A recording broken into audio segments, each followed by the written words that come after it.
दोस्तों, इल्तिजा मुफ्ती को क्या हो गया है? इल्तिजा मुफ्ती इतने गुस्से में क्यों हैं? और जिस तरह से वो एनसी और बीजेपी पर हमलावर हैं, इससे साफ जाहिर हो रहा है कि कहीं ना कहीं पीडीपी को ये एहसास हो गया है कि पीडीपी का आवाम के मुद्दे के हक में आवाज़ उठाना कहीं ना कहीं पीडीपी को सपोर्ट से हमकिनार कर रहा है। पीडीपी की सपोर्ट बढ़ रही है, पीडीपी की सियासी ज़मीन मजबूत हो रही है। हालांकि आपको याद है कि जब असेंबली इलेक्शन अभी हुए थे तो पीडीपी की हालत बहुत ख़राब थी। उसमें पीडीपी ने महज 3 जो है उसके एमएलए जीत कराया था, लेकिन जो बाई इलेक्शन हुआ उसमें पीडीपी की जीत ने, आगा सैयद मुंतज़िर की जीत ने पीडीपी को एक नए हौसले से जो है भरपूर कर दिया है। आज हम दरअसल ये सवाल क्यों उठा रहे हैं, आपको हम कुछ अहम बयानात आज इल्तिजा मुफ्ती के सुनाने जा रहे हैं। इल्तिजा मुफ्ती की जो तेवर हैं, जो उनके बयानात हैं, जो उनका तीखा हमला है, और तीखा हमला किसके खिलाफ?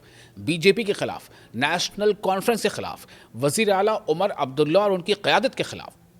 दरअसल इल्तिजा मुफ्ती जो महबूबा मुफ्ती की साहबजादी हैं, उनकी बेटी हैं, उन्होंने हालांकि हाल में एक इंतखाब भी लड़ा था लेकिन वो जीत नहीं पाई थी बहरहाल, लेकिन वो अपनी पूरी तैयारी कर रही हैं और अवामी मुद्दे को वो किसी भी मौके से छोड़ना नहीं चाहती हैं। इल्तिजा मुफ्ती ने लवायपुरा में मीडिया के सवालों का जवाब दिया, और जिस अंदाज में जवाब दिया, जिस तरह के मुद्दे उन्होंने उठाए, उसको गौर से सुनना, जानना, समझना ज़रूरी है, ख़ासतौर से जम्मू कश्मीर के आवाम के लिए। इल्तिजा मुफ्ती ने सबसे पहले तो ये कहा कि जम्मू कश्मीर में हम हिंदुत्व की जो राजनीति है उसको चलने नहीं देंगे। उनका कहना था कि हिंदुत्व की राजनीति हम जम्मू कश्मीर में नहीं चलने देंगे और किसी भी तरह की ज़ोर ज़बरदस्ती जो है उसे हम कबूल नहीं करेंगे, जम्मू कश्मीर के आवाम कबूल नहीं करेगी, चाहे वो कोई नारा हो या कुछ भी हो। इसके बाद उन्होंने कहा, नेशनल कॉन्फ्रेंस को सीधे सीधे उमर अब्दुल्ला की सरकार को निशाने पर लिया और कहा कि उमर अब्दुल्ला सरकार जो लोगों को गुमराह कर रही है। फिर उन्होंने ये कहा कि मुल्क में ऐसा माहौल बन गया है, जम्मू कश्मीर में ऐसा माहौल बन गया है कि आपको बात करने तक की आज़ादी नहीं है। क्या यही डेमोक्रेसी? ये सवाल उठाया। फिर उन्होंने ये भी कहा कि आप हर बात के लिए क्यों और कब तक आखिर पीडीपी को जिम्मेदार ठहराते रहेंगे। उनका कहना था कि जिस तरह से बीजेपी जो है हर मामले के नेहरू को जिम्मेदार ठहराती है, वैसे ही जम्मू कश्मीर में पीडीपी को जिम्मेदार ठहराया जाता है।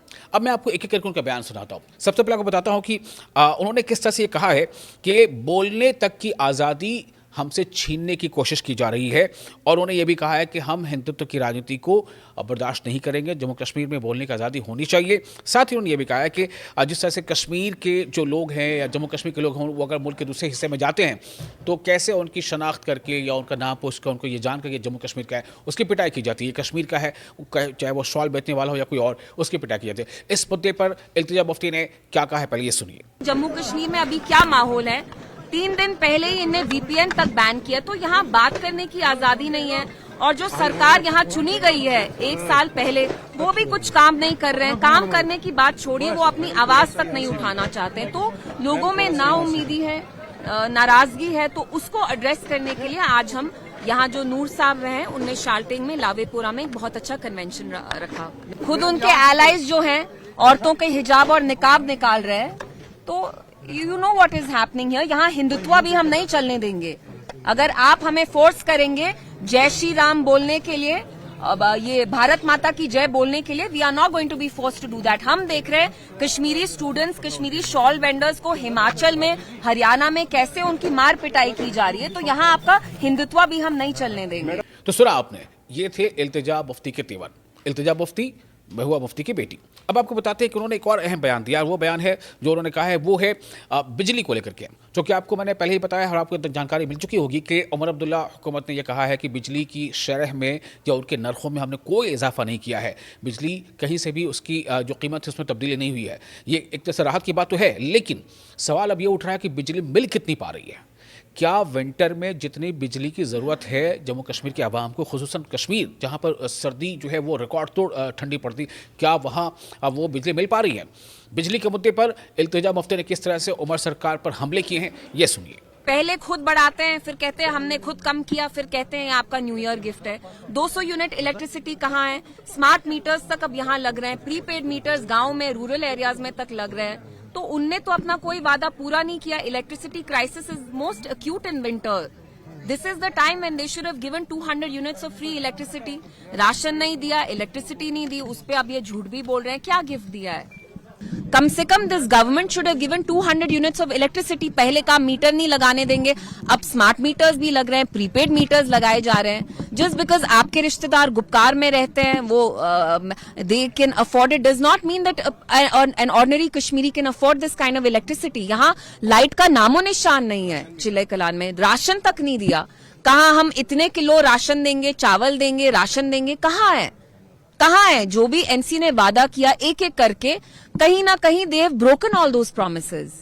तो आपने सुना किस तरह से इल्तिजा मुफ्ती ने कहा है। अब आपको ये बताते हैं कि इल्तिजा मुफ्ती खास तौर से बीजेपी को और एनसी क़यादत को कैसे निशाने पर ले रही हैं। जहां इल्तिजा मुफ्ती ये कह रही हैं कि ठीक है कि माजी में हर पार्टी या हमारे साथ भी कुछ ऐसी चीज़ें रही हैं जिसकी वजह कर हमें लोगों की मोहब्बत यानी वोट के तौर पर मोहब्बत हमें उतनी नहीं मिली, लेकिन आखिर कब तक, उन्होंने सवाल उठाया कि कब तक बीटीपी को अपना निशाना बनाते रहेंगे और आखिर कब तक। उन्होंने कहा कि जिस तरह से बीजेपी जो है हर चीज़ के लिए या हर किसी गलत काम के लिए, हर किसी जो है तबाही के लिए, बर्बादी के लिए वो नेहरू का नाम लेती है, तो क्या पीडीपी को आप कब तक इस तरह से निशाना बनाते रहेंगे? ये इल्तिजा मुफ्ती ने सवाल उठाया है। ये सवाल सीधा कहीं ना कहीं वो बीजेपी से भी पूछ रही है, जम्मू कश्मीर बीजेपी जो यूनिट है, और कहीं ना कहीं ये एनसी से भी सीधा सवाल है। सुनिए क्या कहा इल्तिजा मुफ्ती ने। मुझे बताइए, यहाँ अभी करंटली कौन सरकार में है? आप पीडीपी को कितना ब्लेम करेंगे? जैसे बीजेपी नेहरू को हर एक चीज में लाती है, उनको मरे हुए इतने साल हो गए, तो वैसे ही एनसी को कोई बहाना चाहिए। रैशनलाइजेशन ऑफ रिजर्वेशन के बारे में बात करते हैं, मुझे